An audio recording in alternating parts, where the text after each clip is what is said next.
Alors, Mère-Josée, on va entrer dans notre deuxième épisode des résultats de notre recherche sur les besoins des personnes en situation de handicap dans Port-Neuf. On va toucher la question du loisir. Oui.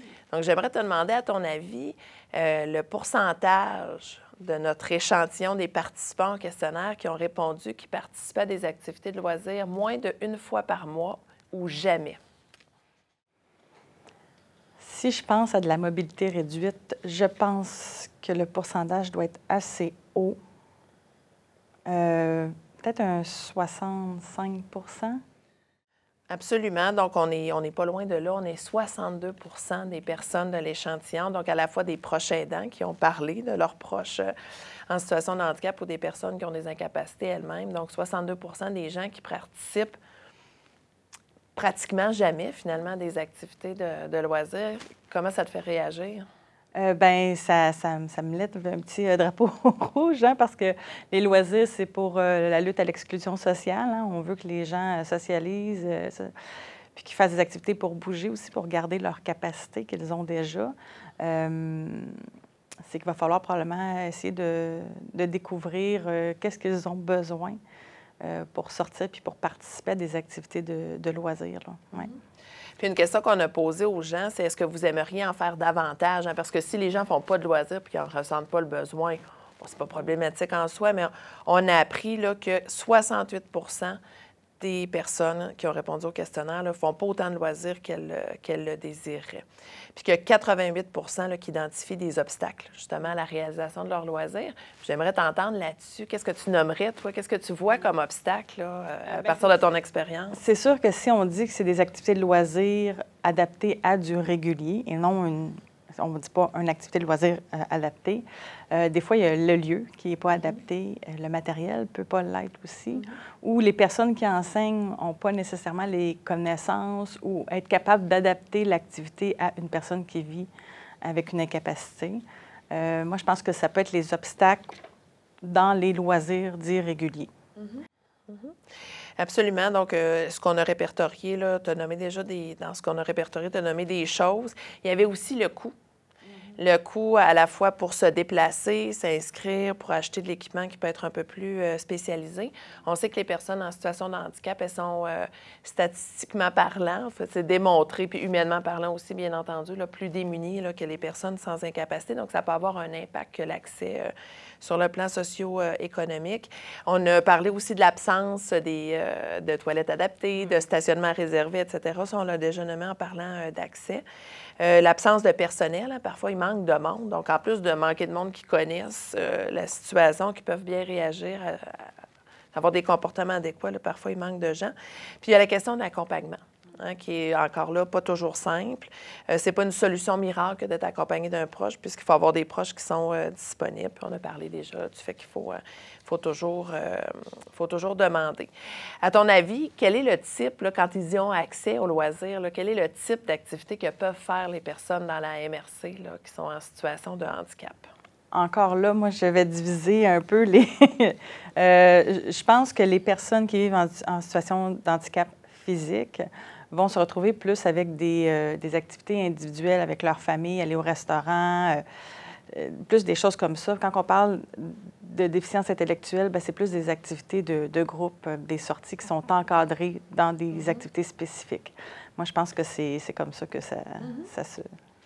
On n'a pas pu faire là, de différence, mais ce qu'on a compris, entre les deux groupes, je veux dire, mais ce qu'on a compris et qui est très important, c'est que les gens voudraient avoir accès à des activités de groupe, possiblement des activités avec un degré là, variable d'organisation, mais ils veulent être en groupe pour socialiser, hein, qui est une autre vertu du loisir, mais que souvent, ils n'y ont pas accès à des activités en groupe, sauf dans le cadre des organismes, ce que tu as nommé. Donc, on voudrait faire du sport en groupe, jouer à des jeux de société, à des jeux vidéo en groupe, etc., mais c'est souvent pas possible. Donc, les gens se tournent vers des loisirs plus individuels, bon, la marche, les activités aquatiques, aller au restaurant, à la bibliothèque, aller au quai, aller au cinéma, etc. Donc, c'est plus facile, mais on sent vraiment un besoin d'avoir accès à des activités en groupe. J'aimerais maintenant te poser une question. À ton avis, comment les personnes elles-mêmes, elles ont nommé des obstacles là, à leur participation, mais comment elles expliquent pourquoi c'est difficile pour elles de participer? Qu'est-ce qu'elles évoquent, là, en plus des obstacles à l'environnement physique?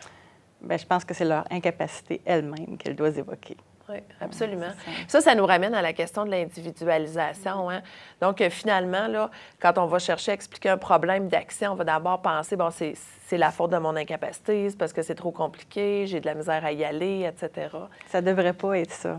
C'est plutôt à nous, la vie normale, qu'on a de la facilité à s'adapter, d'adapter les lieux pour qu'eux n'aient pas ce sentiment-là. Puis, on a aussi, dans les données, c'est intéressant, ça nous a sorti un petit peu du thème là, central de l'étude, mais il y a des personnes qui nous ont parlé en lien avec ça aussi, elles nous ont parlé du deuil de leur capacité. Hein? Donc, le fait, par exemple, des personnes qui développent des incapacités ou qui ont des incapacités qui vont être dégénératives, des personnes dont la situation va s'empirer, qu'elles doivent s'adapter finalement, puis trouver des nouveaux loisirs, puis faire le deuil d'activités qui étaient appréciées antérieurement dans d'autres phases de vie. Puis c'est coûteux, puis c'est coûteux sur le plan émotif surtout. Puis donc, dans la région de Portneuf, il n'y a pas tant de loisirs que ça, selon ce que j'ai, qui sont adaptés et qui sont accessibles aux personnes. Non, pas dans les loisirs réguliers. Là. On connaît l'aquaforme qui est adapté, entre autres, à Pont-Rouge. Mais il y a de l'ouverture quand même de certaines villes le faire. Il faut juste avoir assez de participants. Hein. Nous, c'est ça aussi l'enjeu du côté des villes, c'est d'avoir assez de participants qui s'inscrivent pour pouvoir partir une activité adaptée.